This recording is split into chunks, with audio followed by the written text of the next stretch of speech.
How ridiculous can this man be? In a world overflowing with magic, he actually tries to defeat magic using pure physical strength. The outcome is obvious. That kind of thinking is almost the same as suicide. The protagonist, Asta, and his brother Yuno were originally abandoned infants. They were raised by a priest at a remote church. In this world, everyone is born with magic of their own. Even children just a few years old can cast spells freely. But Asta, from childhood all the way to growing up, never showed the slightest hint of magical talent. In a country where magic is everything, he was constantly looked down upon. Meanwhile, his brother Yuno had long mastered powerful wind magic. No matter what it was, Yuno was always one step ahead of Asta. He stole every spotlight and became the church's shining hope. But Asta didn't want to live an ordinary life like this, forever trapped under other people's ridicule. So he trained his body to the limit every single day. Even without magic, he believed he could defeat his enemies with sheer physical skill, because he knew one thing very well: as long as you're willing to endure hardship, there's no such thing as too much suffering. He was determined to become the legendary Wizard King. As for Yuno, his dream was also to become the Wizard King. But no matter how hard Asta tried, the moment he stood next to Yuno, he looked dull and insignificant. What he couldn't stand the most was the look of contempt in Yuno's eyes. It made Asta seriously wonder if he'd been too nice to him all these years. Still, Asta had one final chance to awaken his magic. Once a year in the Clover Kingdom, all children who turn 15 are gathered together. They take part in the Grimoire Acceptance Ceremony, where magic books choose their owners and amplify their power. As long as you receive a grimoire and join a Magic Knight squad, your destiny is completely rewritten. What Asta never expected was that his unyielding perseverance would cause his life to change forever at this very moment. As the master of the Grimoire Tower descended, the grimoires on the shelves began to react. They floated into the air above the crowd, each one searching for its ideal match. Depending on magic power and attribute, every grimoire was different. At this moment, everyone's future was decided, except for Asta. There was absolutely no reaction in front of him, and this was his last chance in life. The crowd couldn't help but burst into laughter. He might be the only person in the entire kingdom who couldn't use magic at all, a true national treasure. Just then, a brilliant golden light erupted in front of Yuno. On the cover of his grimoire was a four-leaf clover. The noisy crowd instantly fell silent. The first Wizard King's grimoire also bore a four-leaf clover. It symbolized overwhelming power and extraordinary luck.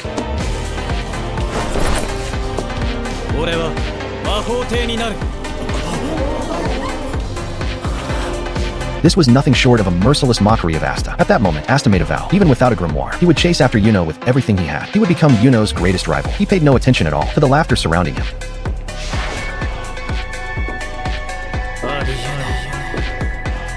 Yuno was Asta's true weak point. He could endure insults from anyone, but not from Yuno. At that instant, a deep sense of despair rose from Asta's heart. What he didn't know was that this would be the last time in his life he would ever feel this way.